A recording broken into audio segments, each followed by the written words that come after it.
Mystère de la vie. Nous avons suivi vos développements la dernière fois et nous avons retenu une question pour vous. La question est celle-ci.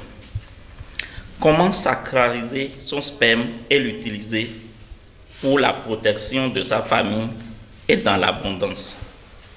D'abord, je tiens à vous dire que le sperme en lui-même est déjà sacré, est suffisamment sacré.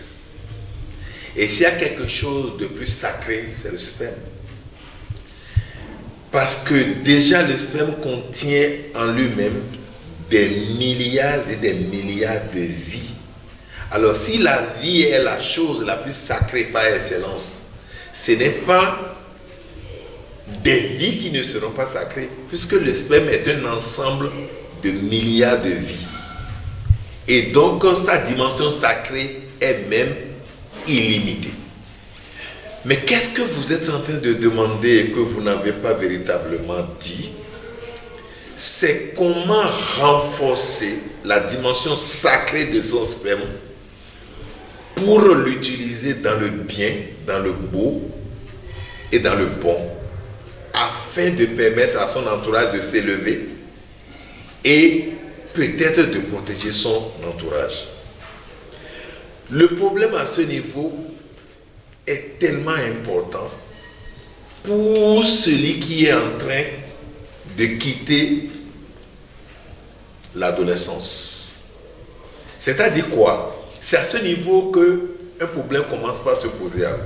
Lorsque vous quittez l'adolescence pour la puberté, vous commencez par à tout moment toucher votre appareil génital, surtout les hommes. Que ce soit très tôt le matin, le soir, vous touchez encore et encore à vos appareils génitaux. Et par moment, de façon inattendue, vous rentrez dans une jouissance. C'est-à-dire, vous vous masturbez jusqu'à ce que vous éjaculez. Excusez-moi le terme. Mais l'éjaculation vous donne une sensation de joie à telle enseigne que vous voulez répéter l'opération là chaque fois, encore et encore. Et toutes les nuits, puisque vous n'avez pas la possibilité, vous n'avez pas encore de femme, vous n'avez pas de copine, et que cela, vous pouvez quand même le faire seul, vous vous donnez à la masturbation. La masturbation en elle-même n'est pas de problème. Vous allez entendre un peu partout, quand on se masturbe, on attelle, il n'y a pas de problème.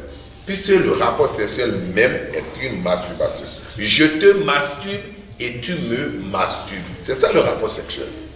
Je te masturbe et tu me masturbes. C'est ça le rapport sexuel. Donc la masturbation n'est pas de problème.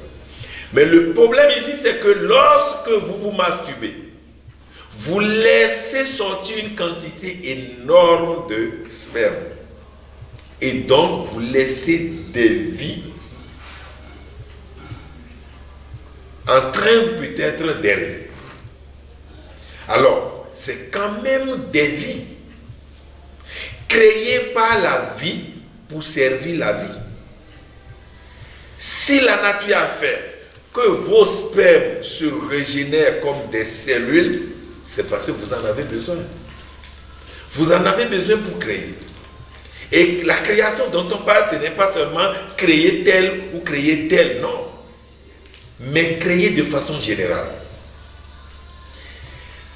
Lorsque vous êtes en acte sexuel, ce n'est pas forcément au niveau de l'éjaculation que vous jouissez. C'est parce que vous n'êtes pas attentif.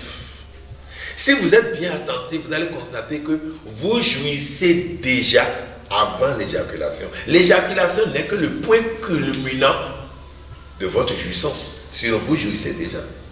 Si vous voyez déjà une femme ou un homme et vous dites, il me plaît ou elle me plaît, la jouissance commence déjà par là. Une femme qui est là-bas, qui danse et qui fait quelque chose et qui vous plaît, vous commencez déjà par jouir de quelque chose. Et jusqu'à ce que vous êtes allé vers elle et les choses les plus importantes doivent commencer. Du début jusqu'à la fin, vous avez déjà des étapes de jouissance. Alors, si vous calculez le fait que c'est des vies qui doivent sortir de vous lorsque vous éjaculez, vous devez aussi apprendre à arrêter lorsque vous pensez qu'on ne doit pas gâcher la vie. Et donc je peux, dans les relations sexuelles, je peux aller jusqu'à un niveau donné, mais tant que ce n'est pas dans le but de pouvoir donner la vie ou dans le but de pouvoir servir celle qui est là, si celle qui est là en a besoin, je lui sers. Alors, c'est du service. Ou bien dans ma tête, nous sommes prêts à faire des enfants. Ça, c'est deux niveaux très importants. Elle veut, il y a des femmes qui ont la phobie de recevoir le sperme. On ne peut pas lui empêcher parce que mon sperme est utilisé pour donner satisfaction à quelqu'un. Donc j'ai rendu quelqu'un heureux avec ça. Ou bien mon sperme a servi à donner vie à un enfant. Alors là, c'est très important. Maintenant, ce n'est pas le cas et je me masturbe et j'envoie le sperme un peu partout autour de moi. Je gâche des vies ou je tue des vies sans le savoir. Pour sacraliser votre sperme, c'est lorsque vous avez atteint un niveau de conscience donné et lors des rapports sexuels, les pensées que vous êtes en train de développer. En acte sexuel, les pensées que vous développez vous permettent de donner plus de force à votre sperme et par ricochet, plus de vitalité aux vies que contient le sperme. Et donc, vous ne pouvez pas être en amour, en acte sexuel, et en train de dire dans votre tête, je l'ai. Elle s'est cachée durant des années, je l'ai draguée tout le temps, et c'est maintenant ça a marché. Si vous dites ça, vous diminuez le pouvoir de votre sperme, parce que votre conscience n'est plus solide, n'est pas accompagnée du pouvoir divin. Lorsque vous êtes en train de rester avec votre bien-aimé, la pensée qui doit vous animer, c'est la pensée de la santé pour le monde entier, de la santé pour elle, de plus de beauté pour toujours vous séduire, pour toujours vous séduire, des pensées de bénédiction pour toute la vie, de sagesse, de l'amour, de l'harmonie, de justice, et que sais-je encore. Et ce sont ces pensées qui doivent vous animer. Mais malheureusement, toute la pensée qui anime l'homme vulgaire, c'est de la vulgarité. Je l'ai cherché, enfin je l'ai, et je dois peut-être même l'inscrire dans mon cahier de conquête. Dans mon cahier de conquête, je mets. Et il y en a même qui vont jusqu'à mettre nom, prénom et puis photo. Pour se dire cet égo-là. Quand nous on était petits, on allait à la chasse et quand avec notre fusil on tue un gros agouti, on prend un couteau, on met ça dans le feu et on marque le bois du fusil là, on marque ça. Et quelqu'un qui prend, on sait combien d'agoutis, de gros agoutis que j'ai tué dans ma vie. Et c'est exactement les gens vulgaires, les gens ordinaires font lorsqu'ils sont prêts à perdre ou à dévaluer ou à désacraliser ou à diminuer le pouvoir de leur sphère.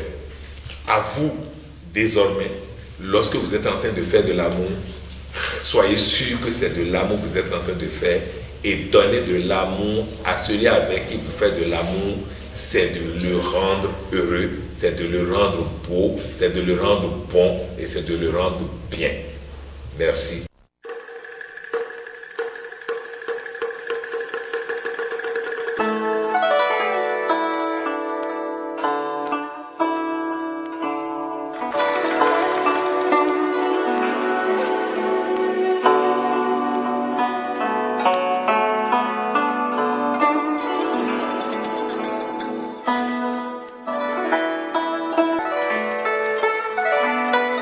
Mystère de la vie.